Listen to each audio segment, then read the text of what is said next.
Pinsequeros y pinsequeras.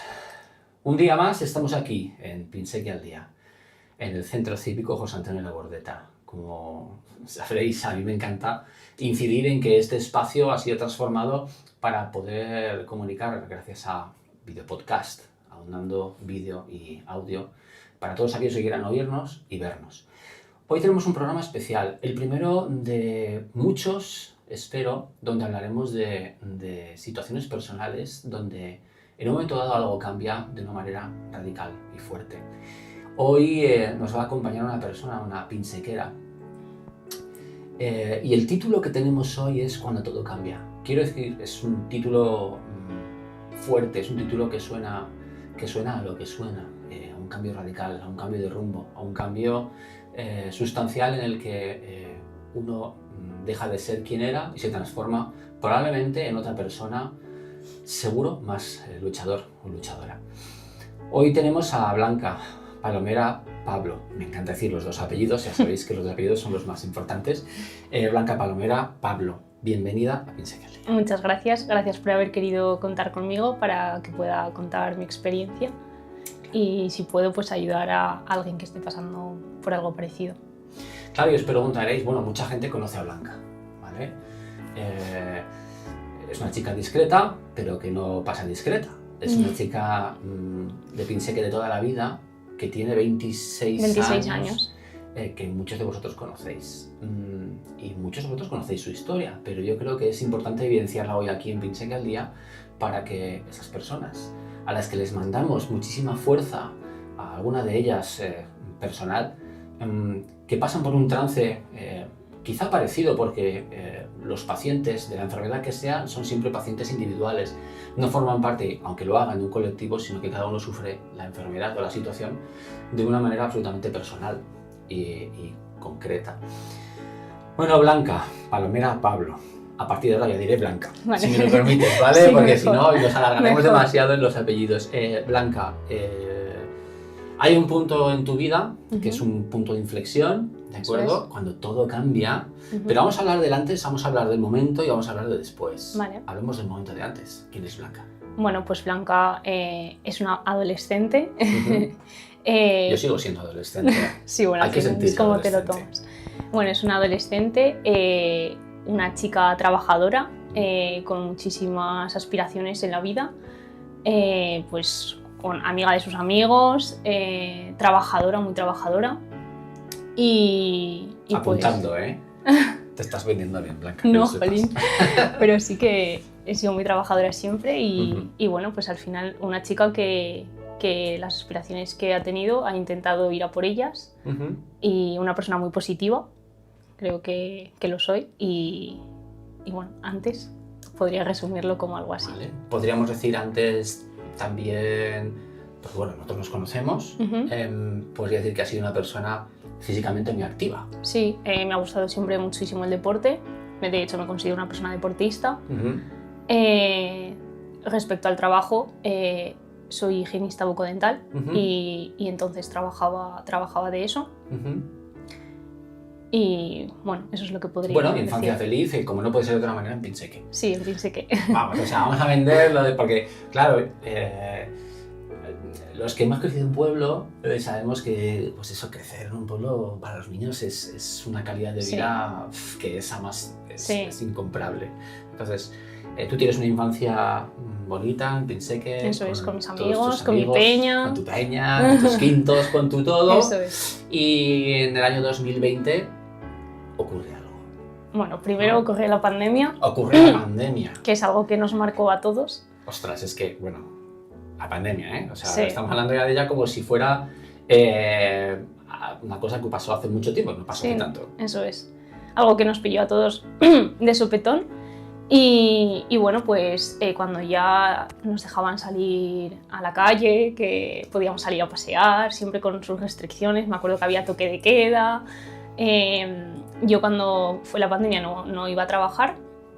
Y como el 99% de los que estábamos ahí. Efectivamente. Y bueno, pues cuando todo volvió a su ser, pues yo volví a ir a la clínica en la que trabajaba en Zaragoza y tal. Y bueno, el caso es que yo entonces hacía turno partido. Me pegaba el día en Zaragoza porque entonces no tenía tampoco el carnet de conducir, dependía del autobús y pues me pegaba fuera de casa pues desde las 7 de la mañana hasta las 9 de la noche a lo mejor. Entonces bueno, me encontraba cansada, sí, me encontraba cansada porque me pegaba todo el día fuera de casa y no paraba, entre medias me iba al gimnasio. Y bueno, ahí fue cuando en un día me encontré un bultito un señor bulto aquí en la clavícula. Y fue bueno, de primeras la verdad que no le di mucha importancia porque dije, bueno, esto será a lo mejor un bulto de grasa o lo que sea. Y bueno, yo por aquel entonces también cuidaba a unos niños aquí en Pinseque y la gran suerte que tuve es que su madre, con la que me llevaba muy bien, trabajaba como médico en el Servet y un día se lo comenté que me había salido ese bulto. Y me dijo, bueno, pues no te preocupes, vente al hospital que te ayudo a hacer las pruebas y tal. Quiero recalcar que entonces aquí, tema COVID, las consultas pues eran mínimas, por así decirlo. De hecho, prácticamente hasta incluso puede decirse que nulas. Sí, eso es. De hecho, es que me acuerdo que yo pedí cita en el consultorio médico para lo del bulto y me decían que cita telefónica, entonces yo dije, a ver, tengo un bulto eso, y me dijo, bueno, pues si tienes un bulto, ven, ¿no? Pero como algo como excepcional, pero las consultas eran telefónicas. A la gente que nos está viendo, el cuerpo avisa en general, da ciertas señales de aviso de cosas que ocurren que no son normales. Eso es. ¿Vale? En este caso, pues puede ser efectivamente un bulto. Eso es. Digamos. Y bueno, el caso es que por aquel entonces estaba el toque de queda y tengo el recuerdo de que yo, la verdad es que iba como muy esperanzadora de que no iba a ser nada malo.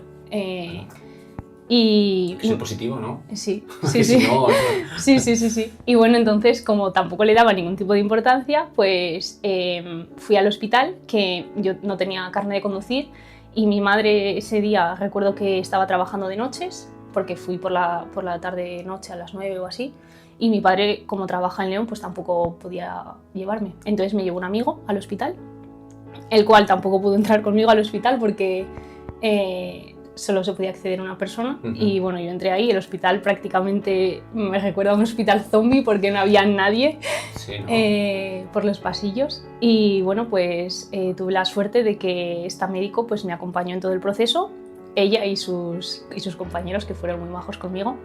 Y nada, pues me acuerdo que me hicieron una ecografía de cuello de primeras para ver el bultito. Y bueno, ahí ya se vio que estaba todo lleno de adenopatías. Porque bueno, yo también le decía a la médico, por favor, todo lo que veas dímelo, aunque sea malo, quiero saberlo. Y entonces me dijo que efectivamente tenía todo el cuello lleno de adenopatías.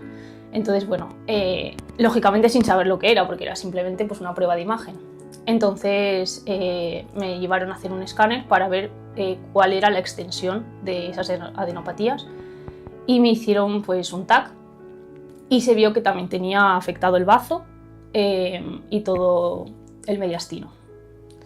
Entonces, bueno, en base a eso me hicieron unas analíticas y ahí se vio que estaban todos los valores hematológicos alterados y ya pues no me dijeron lo que era, se podía saber que iba a ser algo maligno de la sangre, pero no se sabía si era una leucemia, si era...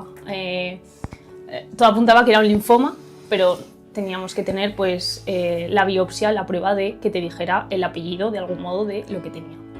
Entonces, nada, yo ese día salí de ahí sabiendo que tenía cáncer, con 21 años, sin mis padres conmigo en ese momento, y de hecho mis padres sabían que había ido al hospital y me preguntaron qué era. O sea, que me habían dicho, preocupados, y yo, para que mi padre no viniera de madrugada aquí a Pinseque y mi madre no saliera del trabajo, creo que les dije que era la enfermedad del beso, la mononucleosis. Les dije... Vale, nombrecito, pero sí. Mononucleosis, ¿no? Sí, y entonces yo les dije que tenía la mononucleosis. Sí, porque se produce también bastante inflamación de los ganglios, ¿no? Eso es, eso es. Entonces, bueno, yo pues llegaría a casa a la 1, a las 2 de la mañana, y lo que hice fue pues ir a casa de mi abuela. Porque, ¡ay, los yayos! Sí, ¡ay, los abuelos! Ese día necesitaba dormir acompañada. Absolutamente. Y fui a casa de mi abuela, a la cual pues lógicamente le conté todo. Y bueno, pues fue un golpe duro. Para una abuela, jo. Sí, además mi abuelo falleció de cáncer de pulmón. Entonces, pues mi abuela como que se le removió todo y bueno, pues su nieta, que es la única nieta mujer que tiene, pues, pues bueno. Y nada, y al día siguiente, cuando mi madre se despertó del turno de noche y tal, pues fui a verla y me dijo, ay, qué bien que solo ha sido la mononucleosis, ¿no? Y entonces ahí le dije, bueno, mamá, siéntate, que quiero que sepas que me han dicho esto. Una adulta de 20 años, porque realmente lo que yo estoy notando, ¿no? Sobre todo en esto que nos estás contando, es que tienes una capacidad importante y una madurez alta, ¿no? Sí, siempre me he caracterizado por eso, o sea, siempre, ¿no? Cuando era una adolescente loca, ¿no? Pero sí que me considero una persona madura. Y al final esto me ha hecho madurar todavía más. ¿Y qué ocurre cuando le dices a tu madre, mamá? Bueno, pues yo creo que también por no derrumbarse y hacerme sentir a mí como que no hay esperanza de nada, pues supo mantener la calma dentro de cómo se puede sentir uno en ese momento. Y lo primero que me dijo fue que no me preocupara de nada, que íbamos a someternos a lo que hiciera falta y que me iba a curar. Me dijo, tú, Blanca, te vas a curar. Pues a modo esperanzador, ¿no? ¿Qué le va a decir una madre a su hija? Supongo que mi madre también pues, lo ha tenido que pasar muy mal con todo esto, igual que mi padre, vaya. Y bueno, siempre me han apoyado en todo y ya está. Bueno, pues con todo lo que nos ha contado Blanca, hemos llegado a ese epicentro. Eso es. ¿No? Hemos llegado a ese momento que habíamos hablado del antes, el momento en el que todo cambia. Y en un momento hablaremos seguiremos hablando un poquito de ese proceso, ¿vale? Es decir, tú tienes una vida normal y de repente la normalidad cambia y la vida te da un golpe, en este caso, y te toca una de las cosas más importantes, que es la salud. Salud de la cual no nos acordamos nunca hasta que nos la tocan. Eso es. ¿Verdad? Esto es una sí. Esto es curioso, ¿no? Bueno, damos por hecho que la tenemos y que es algo normal, ¿no? Tener salud. Mira, zasca. Y eso es. Al final, luego es lo que más valoras. O sea, es que me da igual todo lo demás. Me da igual, o sea, me da igual el dinero, me da igual el trabajo. O por lo menos en ese momento. No, por supuesto, pero en ese momento lo que quieres es tener salud. Y luego lo demás ya vendrá. Una chica deportista, una chica que se cuida. Sí. A veces, bueno, estas cosas ocurren, ¿no? A ver, el que se cuida poco... No, pues tiene más papeletas, ¿vale? ¿no? Pero puede pasar porque, como dice un amigo mío, que es médico, y un médico mío, de una situación parecida, me decía, dice, el ser humano y el organismo es maravilloso, pero cuidado cuando deja de serlo. Porque cuando se trastoca la parte, en este caso celular, es muy complicada.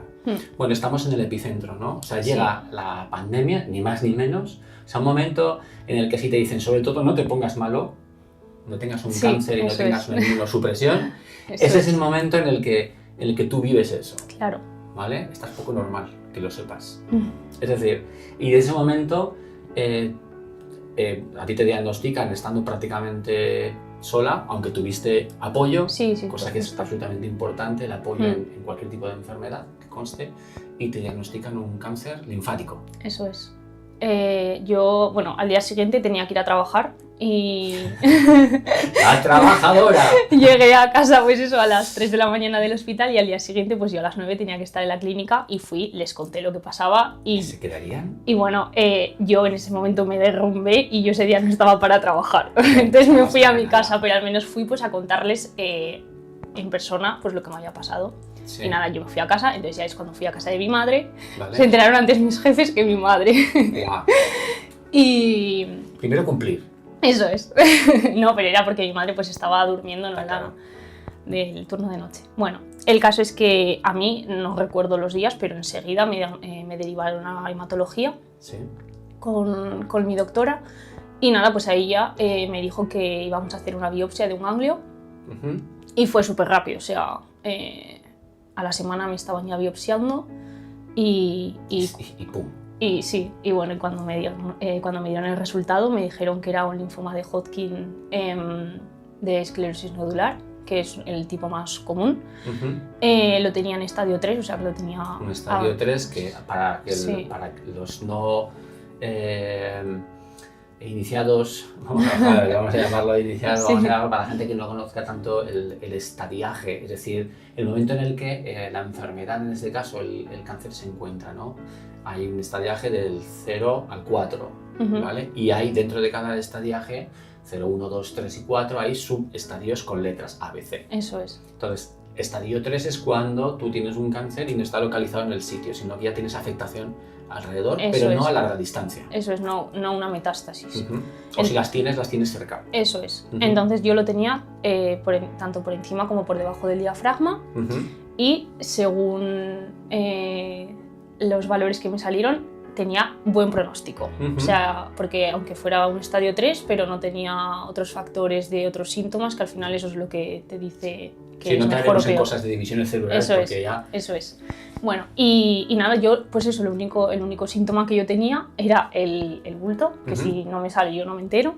Y luego que sí que es verdad que al beber alcohol me dolía, me irradiaba por aquí un dolor como nervioso de la cabeza hacia el cuello. Pero bueno, tampoco yo le daba ningún tipo de importancia. Y luego al final pues nos enteramos que era un síntoma, que además es un síntoma muy extraño que no suele aparecer en la normalidad de los casos. De hecho, los síntomas normales son pues una pérdida de peso muy importante, que yo no la tuve, sudoración nocturna, fiebres también por la noche muy abundantes. Me está empezando a doler todo, Blanca. Sí. Yo me he hecho ya un poco experta de todo esto. Vale. Pero bueno, yo pues afortunadamente pues no tuve ninguno de estos síntomas. Qué fuerte esta chica. Bueno. Fortaleza que a veces no siempre es una fortaleza, porque creamos también un escudo. Sí. Y somos fuertes, y esto, por ejemplo, con María Álvarez Terraz, nuestra psicóloga en Piense al Día, lo hablaremos un día. Cómo psicológicamente reacciona un paciente y de qué manera crea esas máscaras y esa fuerza externa, ¿no? Al final luego todos somos humanos y lo que sería extraño es que un recién diagnosticado de una enfermedad altamente mortal, llámalo cáncer, llámalo otro tipo de enfermedades, que hay muchas, por desgracia, lo normal es que te derrumbes y que tengas momentos de absoluta debilidad y que rompas. Totalmente. Porque si no, algo está funcionando de una manera sobre protección. Sí. Yo en mi caso, lo que me pasó al principio era que no lo aceptaba, o sea, era como que no lo terminaba de asimilar. Incluso empecé con las primeras quimios y era como que no lo había asimilado, que yo pues que tenía eso, ¿no? Y luego al final, en la primera parte de mi tratamiento, yo creo que lo llevé bastante bien, creo que por intentar como dar una imagen de cara a mi familia, pues para que vieran que eso es, para que no sufrieran, para que vieran que no era tan malo. Y eso es lo que recuerdo. No os preocupéis, estoy bien. Sí, Esto suele ocurrir mucho también, sí. Que lo estoy llevando bien, qué tal, pero tú pasas una primera fase. ¿Qué pasa después de la primera fase? Es decir, una fase de ataque donde tienes tu quimioterapia, tienes tus historias. Eso es. A mí me dan 12 ciclos de quimioterapia y al final del tratamiento me hacen un PET-TAC donde se ve que yo estoy ya en remisión completa. Esto significa que no tienes... Que ya ha desaparecido todo de mi cuerpo y que estoy completamente limpia. Vale. Este proceso dura pues alrededor de unos 10 meses, más o menos. Sí, entonces, ¿Cómo terminas esos 10 meses? Pues a ver, la verdad que con muchísimas ganas de acabar, porque al final pues psicológicamente ya empieza a pesar. Luego también pensaba, porque las primeras quimios sí que es cierto que no me sentaban muy mal y yo decía, jolín, pues esto no es para tanto, ¿no? Y al final, pues conforme te van dando ciclos, al final pues es cuando notas la toxicidad, que te afecta en todo, que yo con lo deportista que era, quería hacer algo y no es que no, o sea, es que no podía, mi cuerpo no me lo permitía. Y al final eso pues era frustrante. Esto es algo que viven, pues eso, muchos pacientes de cáncer, ¿no? Y otros pacientes de otro tipo de medicaciones que son, pues bueno, al final se acumulan y son muy tóxicas y el organismo te dice, bueno, estemos tranquilos, relájate un poco porque la normalidad llegará, tras lo cual... Eso es. Bueno, yo quería decir que en este proceso yo seguía haciendo deporte, lo tuve que adaptar, lógicamente, y ahí en el gimnasio es cuando yo conocí a mi pareja actual. Y, o sea, lo quiero destacar porque es alguien que me ha acompañado durante uno de los momentos más difíciles de mi vida y pues me ha ayudado muchísimo. Suerte. Sí, sí, sí. A ver, sí. Y bueno, yo cuando ya me curo, yo a los 2 meses empiezo a trabajar. Escuchad, si buscáis a alguien trabajador, por favor, tened en cuenta a Blanca, porque bueno, vamos. A ver, al final no por el, o sea, era por el hecho de yo quería recuperar mi vida. Mi vida se había paralizado completamente con 21 años, 22 años, pues es que al final lo que yo quería era seguir con mi normalidad. Yo había estado sin poder prácticamente hacer planes con mis amigas, pues yo al final quería recuperar mi vida cuanto antes. Entonces, bueno, volví a trabajar a media jornada, esta vez, para pues, las exigencias del trabajo que yo en ese momento pues, no podía a lo mejor cumplir. Y yo a los 6 meses me empiezo a encontrar, no mal, sino que empiezo a no poder respirar bien. Además me acuerdo que fue para el puente de San Valero. Y yo no podía respirar bien y pues lógicamente pues, fuimos al médico, pues por lo que sea, ¿no? Ansiedad, lo que fuera. Y a mí me ingresaron en la planta de hematología. Y a mí me hicieron un montón de pruebas, me hicieron incluso un escáner y no se veía nada. Y ¿Tu intuición qué decía? Mi intuición me decía que a mí me había vuelto. Y eso es algo que es difícil de explicar porque al final te toman ya como por psicótica. Bueno, a ver, pero estabas en todo tu derecho después de que tuvieras un diagnóstico complicado de una enfermedad de estadio 3, pero uno tiene intuición. Eso es. Entonces, claro, yo estaba ahí, me habían hecho todo tipo de pruebas. De hecho, los médicos me decían, ¿quieres que te derivemos a la planta de psicología? Que creemos que es ansiedad. Y yo les decía, por favor, es que sé que no es ansiedad, que es que yo ahora mismo en mi vida no tengo ningún tipo de problema, o sea, estoy más feliz que nunca. Y entonces yo les insistí un montón y me hicieron al final otro PET-TAC. Y ahí se vio que había tenido una recaída en la tráquea. O sea, tenías una metástasis en la tráquea. Me había salido, sí, una adenopatía en la tráquea. Y te estaba obstruyendo y pues no... Bueno, realmente me dijeron que no entendían cómo algo tan pequeño podía obstruirme, afectar ¿no? A tu respiración. Eso es, afectar a mi respiración. Entonces yo ya, pues no sé si fue mi cuerpo que fue muy sabio y en ese momento tuvo a lo mejor una pequeña ansiedad y era como, yo siempre digo que todo pasa por algo, entonces pues a lo mejor me pasó para que me hicieran pruebas. Y efectivamente pues tuve una recaída. Esto lo hablaremos con Carlos Oyes. Sí. Con el tema de hasta dónde llega nuestra intuición o en qué momentos tienes una campana que te suena y no sabes por qué ha sonado esa campana, pero resulta que tú tienes la certeza de que esto ocurre, e insisto porque yo también lo he vivido en primera persona. ¿Vale? Yo tenía una mancha en mi cara y yo decía, y pasé por 3 dermatólogos y yo me miraba todos los días y yo decía, eso no me gusta, hasta que encontré el sitio. Pues, bueno, sigamos con Blanca. Bueno, y el caso es que ya me volvieron a hacer otra biopsia y volví a ser otro linfoma de Hodgkin, que ya no se sabía si era de Hodgkin, no Hodgkin, pero bueno, era de Hodgkin, mucho mejor, porque al final el linfoma de Hodgkin tiene mucho mejor pronóstico. Y a mí lo que me decían era que el linfoma de Hodgkin tiene, o sea, que se cura en el 90% de los casos, pero que a las segundas es muy puñetero. Y pues es lo que me pasó a mí. Yo no tenía aparentemente riesgo de recaída según mi etapa inicial, pero bueno, pues la vida es así y pues ahí estaba el segundo linfoma, para el cual ahí ya me dijeron que iba a ser un proceso duro porque pues una recaída precoz, porque fue tan rápida que eso significaba que tenía un mal pronóstico. Significa que el caballo del cáncer es de pura sangre. Sí, total. Y nada, y ahí ya fue cuando realmente es la primera vez que empecé a sentir miedo. Exacto. ¿Vale? Ahí yo es cuando sentí miedo de verdad. ¿Miedo? A morirme. Miedo a morir. Porque a mí me dijeron que tenía un 33% de probabilidades de curarme. Y claro, pues al final eso pues... Fácil decirlo ahora, ¿eh? Sí, la verdad que se me ponen los pelos de punta. Normal. Pero normal. sí. 33% no te lo dicen, ¿no? Es como... Sí. O sea, hay un... Pero entiendo que hay que agarrarse, ¿no? A ese otro 66 sí. que está ahí Sí. enfrente. Bueno, estás aquí, ¿no? Sí, no. Por supuesto, soy de ese 33. O sea, quiero decir, entonces... Así que sí. En ese momento como... Bueno, pues la verdad que ahí me costó mucho asimilarlo, a mí e incluso a mi familia, porque... Incluso no... sí, fue muy duro. Yo recuerdo una conversación con tu padre y los padres y las madres, si lo vivimos con nosotros mismos, lo vivimos de una manera diferente.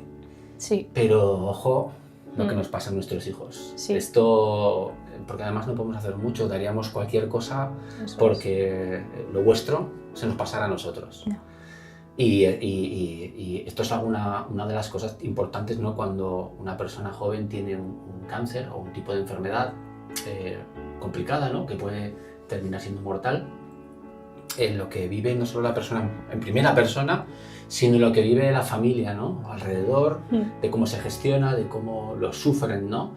El paciente intenta que su familia alrededor no sufra, pero al mismo tiempo se enrosca un poco en su propio sufrimiento, ¿no? Veo que tienes apoyo alrededor y que esto creo que es una de las cosas más importantes que tiene que tener un paciente, ¿no? Sí. No solamente su fortaleza personal, no, sino... es totalmente, porque, o sea, hay días que no eres fuerte. O sea, efectivamente, o sea, es que no puedes prácticamente levantarte del sofá, ya no por el tratamiento, sino porque tu estado de ánimo, pues, ese día, pues, no te deja. Y, pues, en ese momento es cuando está tu apoyo. Bueno, está siempre, ¿no? Tu apoyo, pero en ese momento es quien te dice hay que seguir, no te rindas, porque, bueno, ahora lo contaré, pero aunque parezca que soy muy fuerte, que lo soy, también he tenido momentos en los que he dicho, no me doy ninguna quimio más. ¿Por qué? Pues porque, bueno, cuando me pasó esto, me dijeron que tenía varias alternativas de tratamiento y que había un estudio experimental en ese momento que creían que yo podía adecuarme a él, porque al final tenías que cumplir unos requisitos para poder someterte a él, y que creían que me iba a venir mejor porque al final, como que el tratamiento convencional, pues al final podía haber otra probabilidad de otra recaída después. Y entonces, bueno, me hicieron unas pruebas para ver si cumplía con los requisitos, los cumplí, gracias a Dios. De hecho, a nivel europeo participamos 150 personas, o sea que me siento una privilegiada de haber podido participar en él. Que son, en inglés se llaman trials, ¿no? Sí. Son pruebas donde también hay placebos. Eso es. Hay grupos ¿cómo estoy enterado? Hay grupos donde los pacientes reciben el tratamiento y hay grupos donde hay una parte que son placebos, es decir, el tratamiento es inocuo. Y ven la reacción del ser humano, cómo reacciona ante una cosa u otra, para efectivamente discriminar que el tratamiento es efectivo. Eso es. A ti te pusieron el bueno. A mí me pusieron el bueno. A la vista está. Menos mal, Blanca, menos mal. Pues sí, menos mal. Bueno, y nada, entonces el tratamiento significaba que tenía que hacer 3 ingresos de 3 semanas, recibiendo quimio las 24 horas durante 6 días. Y eso, bueno, yo lo recuerdo como una de las experiencias más duras que he tenido en mi vida, porque es que no quiero ni recordarlo, pero así como en la primera quimio dije que, pues, lógicamente al final sí que se notaba la toxicidad y tal, pero era una quimio pues, que me duraba 3-4 horas y la aguantaba más o menos bien, con mis limitaciones, pero es que esta me dejaba completamente en la cama sin poder moverme, aparte que me desfiguró el cuerpo prácticamente de todos los corticoides y de todo lo que me tenían que poner. Y bueno, pues eso, llegaban los ingresos de una semana completa, donde a mí me ingresaban en una habitación y pues siempre había un acompañante conmigo, donde mi familia pues se iban turnando. Y pues eso lo recuerdo muy mal. Muy mal. O sea, es probablemente el momento más duro, ¿no? Sí. Que recuerdas de todo este proceso de cuando todo cambia, ¿no? Sí, sí, ese y el trasplante que ahora hablaré. Bueno, el momento más duro Chica, es, verdad, es cuando entré con una chica Ujú. a ingresar, que ella tenía linfoma de no-Hodgkin, Ujú. y entramos las dos hablando y nos ingresaron, estaba mi pareja, estaba la Ujú. suya, y pues al final pues pasaban los días y pues creabas círculo, o sea, creabas vínculo. Y un día esta chica, que tenía 32, 33 años, también madre de familia, Ujú. a su marido le dijo: pásame el armario. Y dijo su marido: ¿el que quieres que te pase, cariño? Y le dijo: el armario. Y ella se refería al neceser que estaba en el armario. Ujú. Pero bueno, entonces a mí al día siguiente me tuvieron sí. que trasladar de habitación porque pues algo no le fue bien a ella y, Claro. y yo salí de ese ingreso y ella no salió. Y ella no salió. Sí, Que probablemente tenía alguna afectación cerebral. eso es, se le había subido a la cabeza, devoción y todo. No, pues Bueno. no. Es que esto pasa, ¿no? Cuando el cáncer dice que voy, va. Sí, Pero total. tú tienes, mira, yo sigo diciéndote, Blanca, es normal de que sí, o sea, las emociones, que cuando hablas de esto, jolín, de una manera tan, a veces que puedes pensarlo, ¿no? De la distancia, de manera séptica, ¿no? Es Sí. imposible. Sí. Yo os digo que es imposible, ¿vale? Y os lo digo que, jolín, yo también soy superviviente de cáncer, entonces... cuando pasa el tiempo vas pudiendo asimilar cosas y vas pudiendo, pues eso, ¿no? Filtrar muchas emociones que has tenido que dejar correr en otros momentos.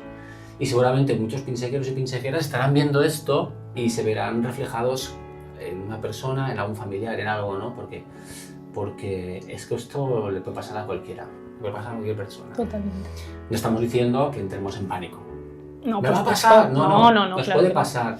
Y vivencias como la de Blanca y ahora mismo su momento de sensibilidad es especial porque te acuerdas pues, de personas que no han tenido la suerte que tienes tú. Eso es, yo me Tú- siento tú estás aquí. con muchísima suerte, muy afortunada. Exacto.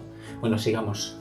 Y bueno, yo pues cuando acabé esos ciclos me dieron inmunoterapia, creo que 20 ciclos de inmunoterapia, y a mí se me preparó para hacerme un trasplante autólogo de células hematopoyéticas, que es un autotrasplante de médula. Cuidado el nombre, cuidado el nombre. Sí, y bueno, era la primera opción si no hubiéramos tenido que recurrir a un donante, que a lo mejor hubiera sido mi hermano. Pero bueno, al Sí, final... porque tienes un hermano. Eso es, tengo un hermano al que quiero un montón.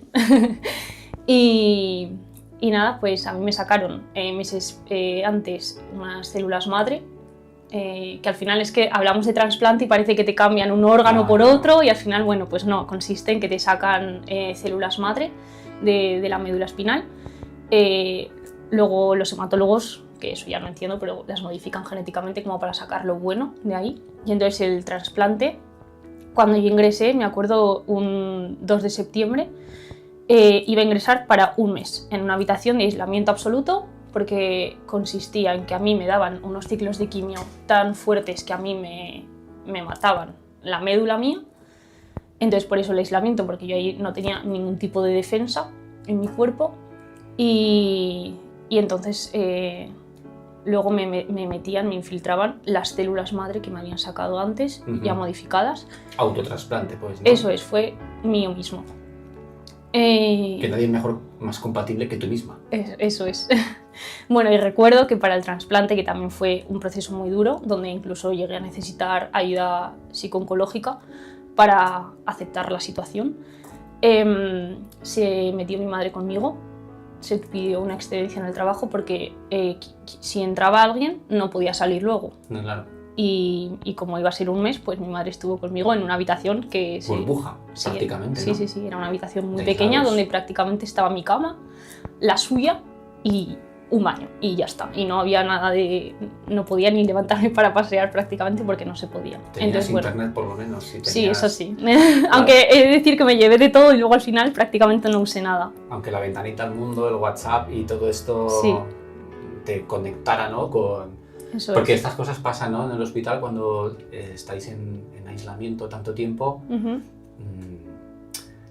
si estuvieras en un hotel en las Bahamas hubiera sido diferente. Hubiera sido diferente. Pero estás en un hospital. Eso y los es. hospitales pues son probablemente todo menos hospitalarios. ¿Vale? No, sí, o sea, son geniales sí. porque te curan, pero, joder, Sí. bueno, pues Sí, no para es estar la una temporada larga... Eso es, no es la mejor situación.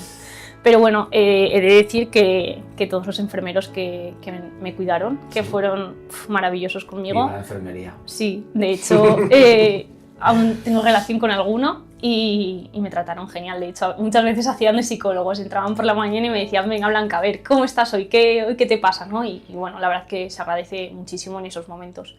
Porque al final, pues eso fue un mes donde me administraron otra vez quimio durante no sé cuántos días, porque ya he perdido la noción, y a lo mejor fue una semana y algo, con la quimio todo el día. Y me acuerdo que una de las quimios que te producía llagas en todo el tracto digestivo, desde la boca hasta el ano, tuve que estar las 2 horas que duraba la quimio comiendo hielo para como...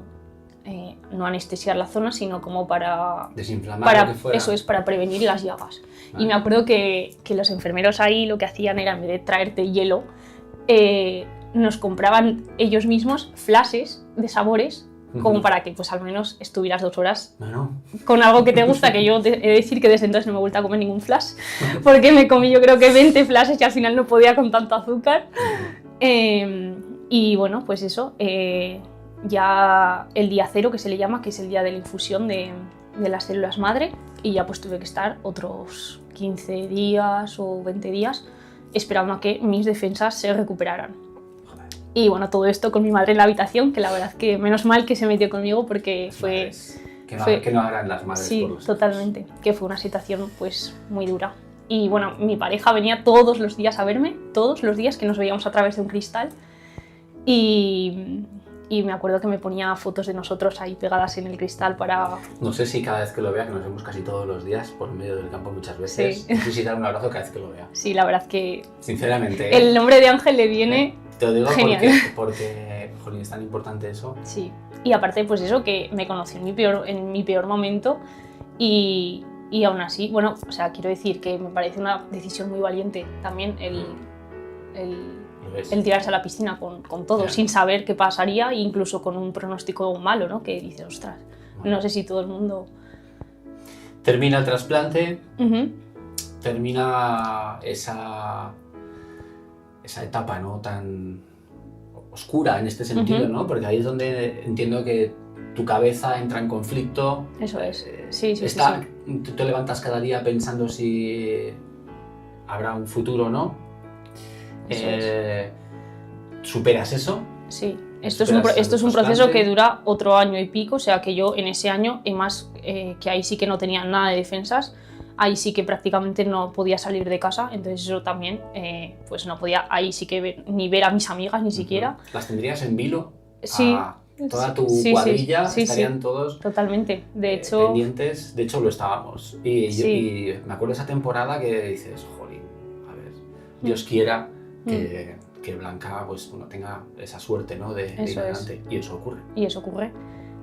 Yo acabo del trasplante y me dan otros, no sé, 12 ciclos creo, de inmunoterapia, esta vez de inmunoterapia. ¿Agotaste las existencias? Sí, totalmente, agotaron existencias conmigo, que de verdad que estoy muy agradecida a ello. Y fue una inmunoterapia de consolidación. Y bueno, pues ya desde entonces yo con mis revisiones cada 2-3 meses y hasta hoy, la verdad que muy contenta. Revisiones cada 2 o 3 meses, que para las personas que saben de lo que estamos hablando, los 2 o 3 días antes de ir a la revisión, se pasan días un poco revueletas, sí, ¿no? Sí, no, totalmente. Y ahora es lo que vamos a hablar, ¿no? Es decir, el antes, el epicentro del cambio, y lo posterior es lo que estábamos hablando ahora, ¿no? ¿Qué consecuencias tiene todo esto? Bueno, pues al final a mí me ha producido un montón de secuelas e incluso las quimios me produjeron un trombo en el corazón, un tromboembolismo pulmonar, el cual también tuve que estar ingresada para ello y me tuvieron que interrumpir los ciclos para tratarme eso, porque al final era grave, tenía un trombo de 2 centímetros en el corazón. Es potencialmente mortal. Efectivamente. Luego también me ha afectado a mi fertilidad, que yo ahora pues no puedo ser madre con mis propios óvulos. Luego al final todo te afecta. Yo hasta que no pasó un año desde el trasplante yo no pude recuperar mi forma física. Incluso yo creo que a día de hoy estoy en buena forma física por mi trabajo constante que he hecho, aun cuando no podía prácticamente. Fuerza de voluntad pura, ¿no? Eso es, sí. Pero al final son secuelas que permanecen para siempre. ¿Y la cabecica? Pues la cabecica. Que a veces muchas veces decimos, ¿no? Sí. Las secuelas físicas, las secuelas psicológicas. Al final las secuelas psicológicas sí que son para siempre, en el sentido de que pues, es algo con lo que yo convivo todos los días y alguna vez me acuerdo y me viene a la cabeza.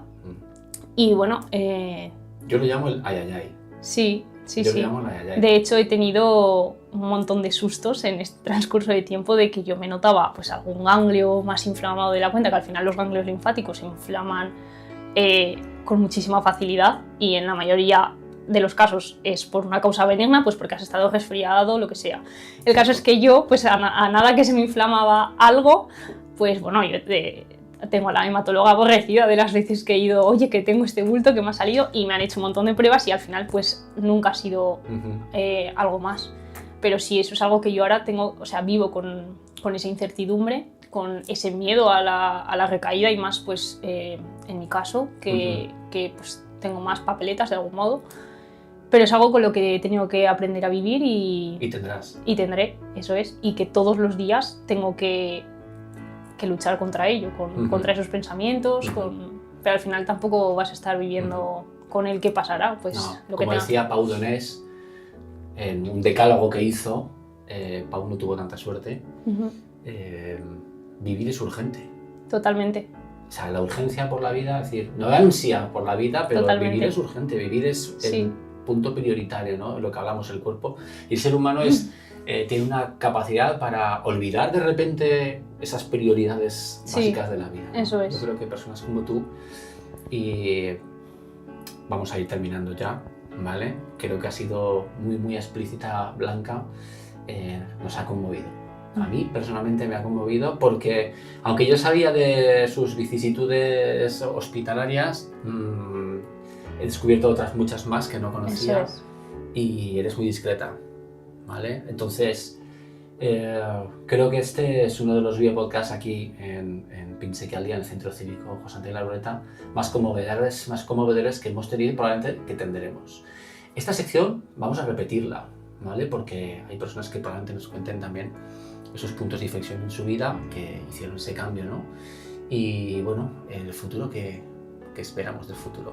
Bueno, pues yo todo efectivamente, estoy abierta a la vida, solamente quiero pues poder exprimirla al máximo y pues poco más. Ahora, desde que me pasó esto, fue un punto de inflexión donde lo que prevalece sobre todas las cosas es vivir el día a día, el presente, y ser lo más optimista y positiva posible.